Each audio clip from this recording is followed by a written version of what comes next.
Hola amigos, gusto de saludarlos, gusto de recibirlos a este conversatorio que tendrá que ver con la empatía. Forma parte de la serie de conversatorios que iniciamos hace ya algunas semanas con el doctor en educación por la Universidad de San Francisco, el pedagogo mexicano Alejandro Rodríguez Rodríguez. La empatía, hasta donde sabemos, por lo que ya nos explicó el doctor, así que es un conocimiento sólido, la empatía tiene mucho que ver con la inteligencia emocional. Para platicar de este tema, le damos la bienvenida al propio doctor Alejandro Rodríguez, así como a la doctora Laura Flores Reyes, a Karina Aguilar Castro y a Ángel Almaguer. Tenemos casa llena para dar un home run con bases llenas. Pues saludo a cada uno de ellos, doctor, un placer. ¿Cómo está? ¿Qué tal? Buenas tardes, muy bien, muchas gracias. Un gusto estar con ustedes. Gracias, doctor. Laurita. Qué gusto nuevamente. Aquí estamos disfrutando un tema más con el doctor Alejandro Rodríguez Rodríguez y con el maestro Jorge Santa Cruz y Gracias. los compañeros. Claro, Karina Aguilar Castro. Muy buenas tardes a todos. Es un placer estar aquí acompañada con todos ustedes en este conversatorio. Qué amable, Cari. Ángel. Hola, buenas tardes. De nuevo, gracias por la invitación a este nuevo conversatorio con el doctor Alejandro. Y pues nada, gracias a todos. Pues comenzamos, ¿no? Que sea el doctor con su sabiduría, como lo dice muy bien la doctora Laura Flores Reyes, que nos haga disfrutar de este conversatorio. Cari, tu primera pregunta, bueno, mejor dicho, la primera pregunta. Así es. Doctor Alejandro, mi pregunta sería, ¿cómo entender la empatía? ¿Qué tal, Karina? Muchas gracias. La pregunta es interesante y compleja. Fíjate que la base de la inteligencia emocional es la empatía. Y la empatía la podemos entender muy brevemente en tres frentes importantes. Uno de ellos es la empatía emocional. ¿Qué significa esto de la empatía emocional? Que yo logro resonar con las emociones y sentimientos del otro. Que logro de alguna manera sincronizar. Porque hay rasgos de humanidad en mí, puedo entrar en sintonía con lo que tú estás viviendo en el ámbito emocional. Es un primer elemento en el cual todos normalmente podemos hacerlo, a menos de que haya una situación muy, muy delicada de salud o fisiológica que frene ello. El ser humano, por ser humano, entra en esta posible sintonía. Es el primer elemento de una empatía, la empatía emocional. El segundo es la empatía cognitiva, donde no solamente logro vibrar con el otro, sino que logro entender cómo la otra persona ve y piensa acerca del mundo. Ya no solo la parte emotiva, es también la parte cognitiva racional que entra en esta sintonía. Son importantes ambas. No podemos solamente quedarnos en una de ellas. Y la tercera, que es quizá el motivo profundo del conversatorio de hoy, es lo que algunos autores le llaman la preocupación empática, que significa, en pocas palabras, que tanto lo cognitivo como lo emocional sintonizan con el otro y permiten que yo me detenga a involucrarme en la situación que la otra persona está viviendo. Si fuésemos brevemente a dos autores que me vienen ahorita a la mente, uno es Martin Buber, el otro es Emmanuel Levinas, plantean un poquito esto, decir, la presencia del otro ya es una provocación ética para que yo no quede indiferente, y más si el otro está en una necesidad. Me implica por mi humanidad que el otro o la otra persona logre sobreponerse a esa situación con mi ayuda. En un lenguaje judeocristiano, hablar de la preocupación empática, Cari, es hablar de este pasaje que quizá hemos escuchado sobre el buen samaritano. Esta persona que logra dar el extra porque ve al otro en necesidad. Y lo hace en una actitud humana, filantrópica y con apertura a trascender. Eso es a grandes rasgos. Entonces, si ves, Cari, si ves Ángel, doctora, no es solamente esta empobrecida expresión en algunos medios de ponerme en los zapatos del otro. Es mucho más. De ahí que iniciaba diciendo, para algunos autores es la base de la inteligencia emocional. Este elemento, empatía, en tanto en lo cognitivo como en lo emocional y en esta preocupación por el otro. ¿Cómo ves, Karen? Muy cierto. Es realmente el ser empático lo que debería estar presente en nosotros. Tienen ambos muchísima razón. Yo diría, ser empático en estos tiempos es usar el cubrebocas, creo. Pero bueno, vamos con Ángel Almaguer. Ángel. Claro que sí. Vaya, doctor Alejandro, como lo había mencionado mi compañera Cari, es parte de nosotros la empatía, pero ¿nos podría dar algunas estrategias para mejorar Sí, nuestro ser empático en este caso? fíjate que hay algunos elementos que se han dado, Ángel, te los comparto. Y me parece que como bien hacía ya el maestro Jorge, yo creo que en el imaginario nuestro vendrán figuras y personas que lo hacen o no lo hacen, ¿no? El primer elemento para que nosotros mejoremos en nuestra labor empática es ver que alguien lo hace. Y regresamos a lo que he ido manejando por todo el tiempo. El que haya modelos a quienes yo observe, pienso ahorita en un niño, que queremos que sea empático, tiene que ver en el otro eso que le estamos diciendo. La empática implica, y lo tengo que ver. Entonces, el primer elemento para fortalecer la labor empática es ver que los otros son empáticos. En el adulto en casa, y pienso en el profesor, la profesora, ser empáticos. El segundo elemento importante es salir de tu zona de confort. Ahorita quizá por los protocolos de salud, por la distancia social, tendríamos que ser un poco más creativos. Pero una manera de ser más empáticos es cuando sales de lo que ya conoces y te das cuenta que hay otras personas con necesidades que no estaban dentro de tu imaginario. Pienso en las escuelas, cuando se habla del servicio social, pienso en algunas instituciones que buscan el servicio o el apoyo comunitario y hacen que salgamos de lo que ya conocemos y nos demos cuenta que hay otras maneras de ser creativos en la labor empática y en el compromiso ético. Lo que comúnmente hace mamá en casa, ¿no? O el adulto en casa. Cómetelo porque en otro país no hay. Esto queda solo en el plano cognitivo. Si logramos hacer un paso de una experiencia más cercana, puede haber fortalecimiento de la cuestión empática.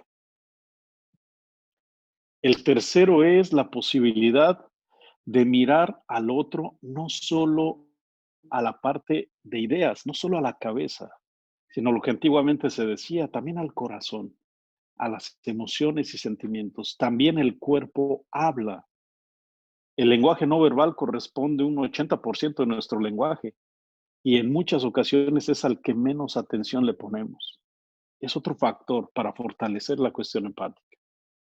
Otro elemento más es darnos el espacio, sobre todo los adultos, a ver qué prejuicios tenemos, qué ideas concebidas previas a lo que está sucediendo la tenemos ya.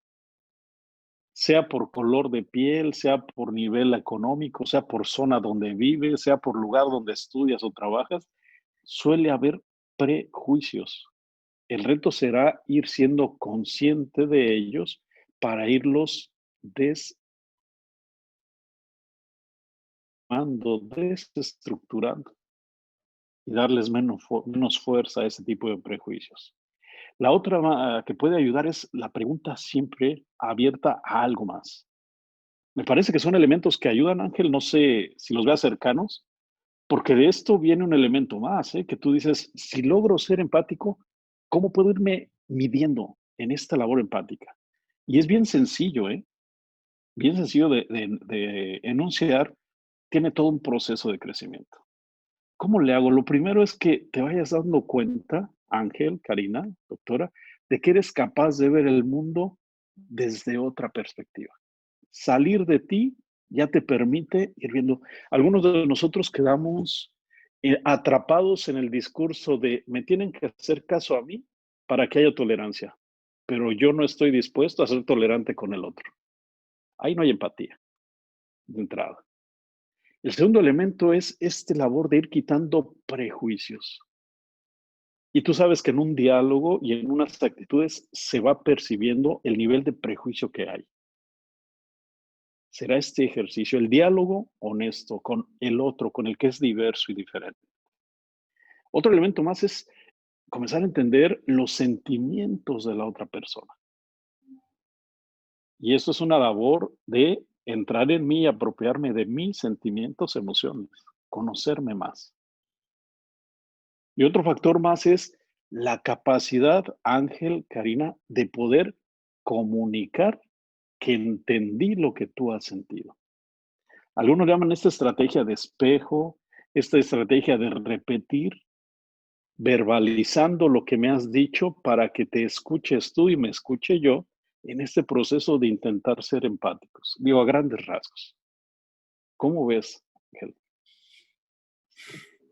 Me parece bastante, más bien, me parecen bastante importantes, vaya, todos estos puntos remarcados, y en especial el ser tolerante, pero de manera respectiva, que haya dos lados iguales, en ese sentido.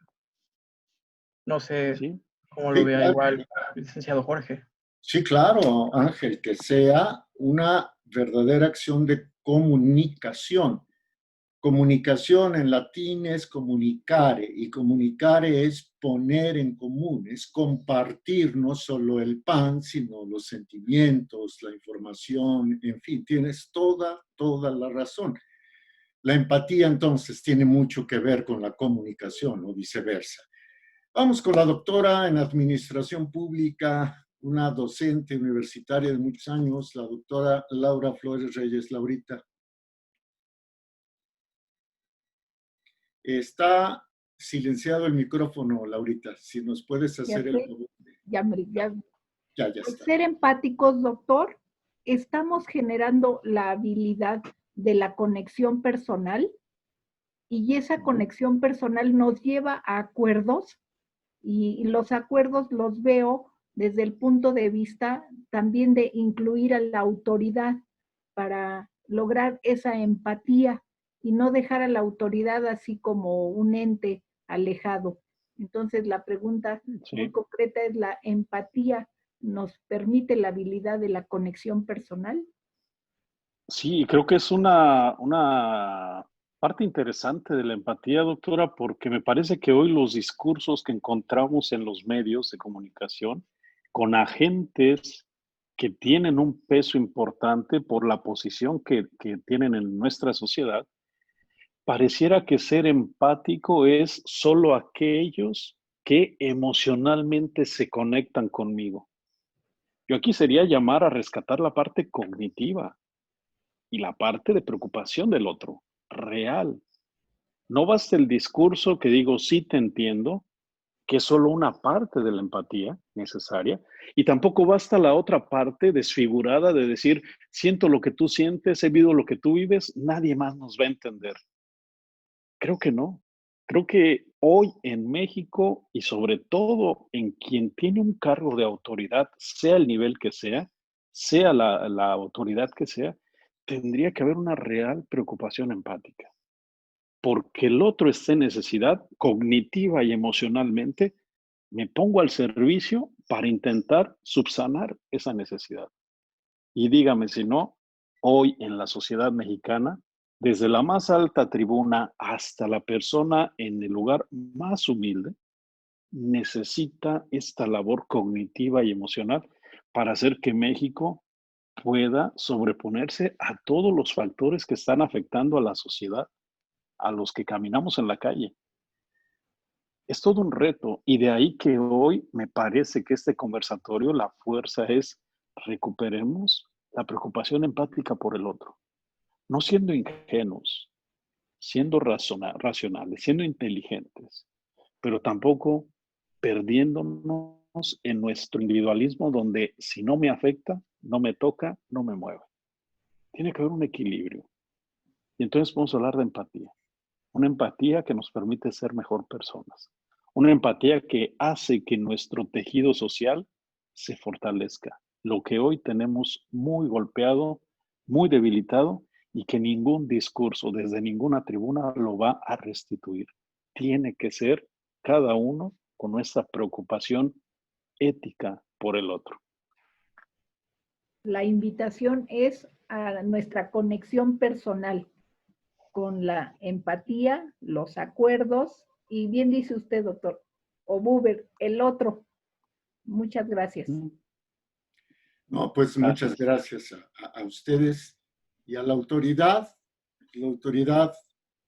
por deber ético tiene que ser empática también con las personas que están bajo su tutela o bajo su autoridad, valga la redundancia. Ya nos vamos, qué conversatorio, como para meditarlo toda la semana, ¿no, doctor Alejandro Rodríguez?